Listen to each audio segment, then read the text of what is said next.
Olá pessoal, tudo bom?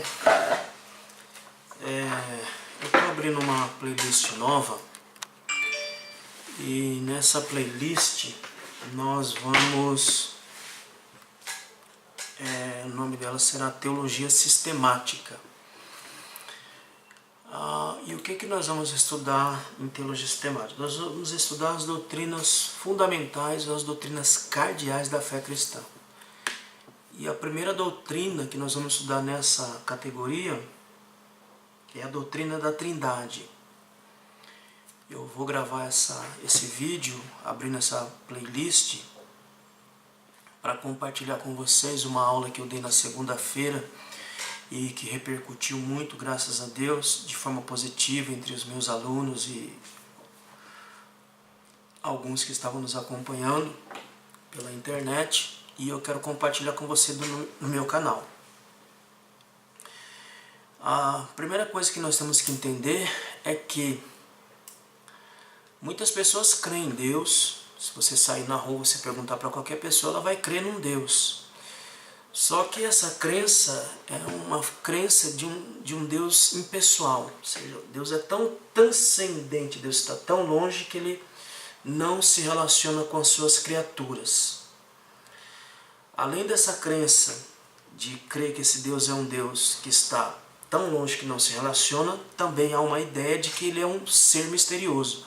E nisso nós, cristãos, também concordamos, que o que nós estamos estudando é um mistério. A doutrina da Trindade é um mistério insondável que não tem como nós estudarmos ela de forma exaustiva. O que nós vamos estudar é somente na superfície da questão. Nós não temos como estudar o ser de Deus. Então, na doutrina da Trindade se estuda aquilo que Ele mesmo se auto-revelou. Então, nós estamos estudando essa revelação de Deus em relação à sua pessoa, o seu ser, não o seu ser em si, mas estamos estudando aquilo que esse ser em si se revelou para os homens. Só que o cristianismo, ele não crê nesse Deus impessoal. Nós cremos na transcendência de Deus porque Ele está lá longe, mas também cremos na imanência de Deus. Ou seja, nós não cremos em um Deus impessoal. Nós cremos em um Deus pessoal que se relaciona com as suas criaturas. Então, são os dois primeiros pontos assim, para a gente começar a nossa análise aqui. Um outro ponto é que essa questão da Trindade não é uma doutrina exclusiva do cristianismo. Você pega, por exemplo, o hinduísmo, vai falar do Brahma, que é um ser simples, mas esse ser simples, esse Brahma, ele se revela ao mundo como Vishnu. Então, quando esse Brahma ele vai se revelar ao mundo, ele vai se revelar como Vishnu. E quando ele retorna para si mesmo, ele volta como Shiva. Então nós temos aí uma triunidade, uma trindade, não triunidade, mas uma trindade do hinduísmo. Brahma, ser simples, que se revela ao mundo como Vishnu, mas que em seu retorno ele volta como Shiva. Então nós temos uma trindade aí. O platonismo também tem um ser simples, que é o Tom Um, o ser. Mas é um ser que se revela através do Logos com todas as suas ideias complexas. E também podemos aí pegar a filosofia hegeliana, que ele vai falar de tese, antítese e síntese, em que eu tenho uma ideia e a antítese é o contraponto dessa mesma ideia, e que aí eu faço uma síntese. Aí eu vou fazer a síntese da ideia e dessa antítese, que é a mesma ideia modificada, eu vou fazer uma síntese que vai voltar para a tese inicial. Então é um ciclo. Então, para entender, o que eu posso explicar? Eu posso falar do infinito, que se torna finito, e o finito que volta para o infinito. É claro que esse infinito que se torna finito, houve uma modificação, uma transformação, mas que esse finito volta para o seu estado primeiro, que é o infinito. Então nós temos aí uma trindade. É claro que essas formulações que nós estamos fazendo aqui, elas são altamente abstratas. Tá? abstratas e racionalmente você não prova. Esse é o problema da doutrina da Trindade. Você não tem como provar empiricamente que Deus ele é do jeito que ele é. Não tem prova racional de que a Trindade ela é desse jeito, ela tem que ser. Então eu abraço essa doutrina por fé, tamanha complexidade, tamanha abstração dessa doutrina, dessa questão. Porque nós estamos falando do ser de Deus. Não estamos nem falando do ser de Deus, nós estamos falando daquilo que esse ser revelou-se ao homem. Então nós estamos estudando essa revelação, não o ser. Então estudar essa revelação já está dando trabalho. Você imagina se nós conseguíssemos penetrar no ser, que é o que nós não conseguimos. Então estamos estudando a questão pela superfície, não na sua essência. Qualquer formulação que você fizer, qualquer modelo que você quiser pegar para exemplificar a Trindade, elas serão falhas. Por exemplo, eu posso pegar a água. A água ela tem 3 estágios. Ela tem no seu estado líquido, gasoso e sólido, uma trindade. Mas todas essas exemplificações que nós estamos dando aqui, elas não conseguem explicar na Gênese o que é essa doutrina. Então essa doutrina ela é aceita por fé, tamanha complexidade e abstração com que ela se apresenta. Mas sabemos que é algo concreto. Outro ponto, Deus em sua revelação de si mesmo não tem por objetivo ensinar aos homens ciências, até porque não se pode provar essa doutrina de forma empírica no âmbito do rigor racional, aquilo que eu já expliquei. Não tem como você provar a doutrina da Trindade de forma racional, portanto que eu aceito ela por fé. Mas qual que é o objetivo dessa doutrina? Levar o homem ao conhecimento da salvação por meio dessa doutrina que é altamente abstrata, mas que é aceita por fé e não por razão. Porque se nós tentarmos aceitar a doutrina da Trindade pela razão, pelo rigor abstrato com que ela se apresenta, logo eu vou chegar à conclusão de que ela inexiste, de que a doutrina inexiste. Então não se crê pela razão, mas se crê pela fé. Esse é um ponto. Como que eu posso estudar? Como que eu posso considerar a doutrina da Trindade? A doutrina da Trindade eu posso considerar ela de 3 formas. Eu posso estudar ela de 3 formas. Primeiro, de maneira bíblica. Ou seja, o Antigo e o Novo Testamento revelam a doutrina da Trindade.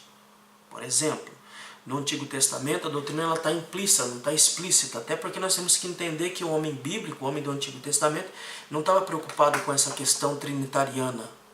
Então para ele já estava implícito. Então nós vemos essa doutrina espalhada por todo o Antigo Testamento. Nós pegamos no Novo Testamento em que ela se apresenta de forma mais explícita. Você pega, por exemplo, um texto como Mateus capítulo 28, versículo 19. Batizar em nome do Pai, do Filho e do Espírito Santo. Então você vê ela explícita ali. Mas o homem do Novo Testamento também não tem problema com essa doutrina. Ele não tem problema com essa questão. Quando que essa questão vai surgir em debate?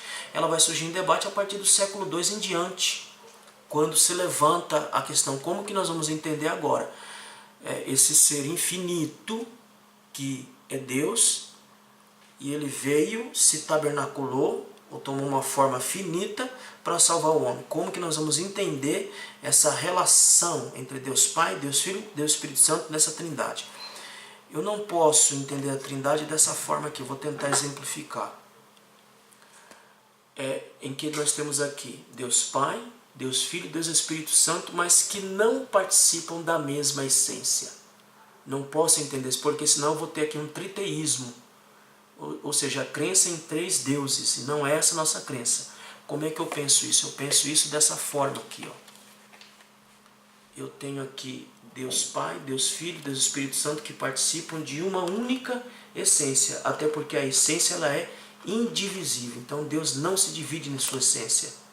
Então tudo aquilo que Deus é, o Filho é, tudo aquilo que Deus é, o Espírito é. Todos os atributos competem às 3 pessoas. Tá? Uma outra forma que nós podemos estudar a doutrina da Trindade é de maneira eclesiástica, ou seja, como que a igreja definiu a doutrina da Trindade a partir do século II em diante, quando começa a surgir essa questão. Então eu vou pegar lá o que a igreja falou sobre a Trindade, quais são as definições. E depois eu vou abrir um parênteses, vamos estudar só o concílio de Nicéia e o concílio de Calcedônia. E vamos ver como o concílio definiu essa questão. Então, eu estudo essa doutrina de forma bíblica, estudo ela de forma eclesiástica, porque eu vou entender como que a igreja definiu essa questão. E uma terceira forma de estudar essa doutrina é de forma filosófica, que é o que nós vamos ver ao longo dos vídeos aí. Um texto interessante aqui, da qual nós comungamos aqui o monoteísmo judaico-cristão, está ancorado lá em Êxodo capítulo 20, versículo 3. Eu vou ler como está no hebraico e depois eu dou uma tradução aqui.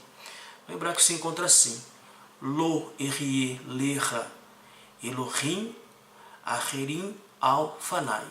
Então, repetindo. Êxodo capítulo 20, verso 3.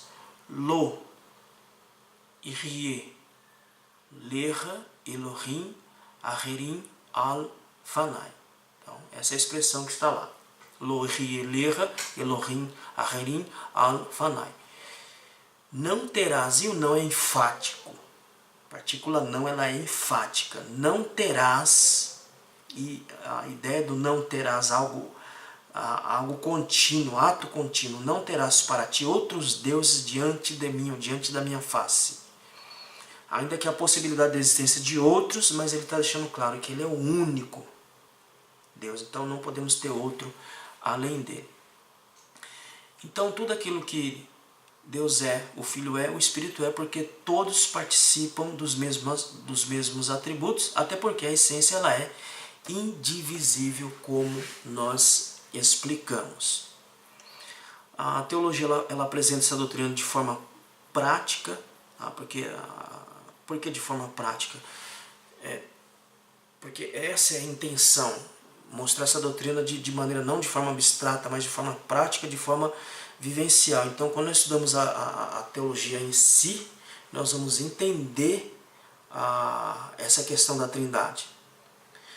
Então, como eu falei, tudo aquilo que nós tentarmos pegar como um exemplo, eles vão falhar. Eu posso pegar, por exemplo, aqui tem um outro exemplo aqui.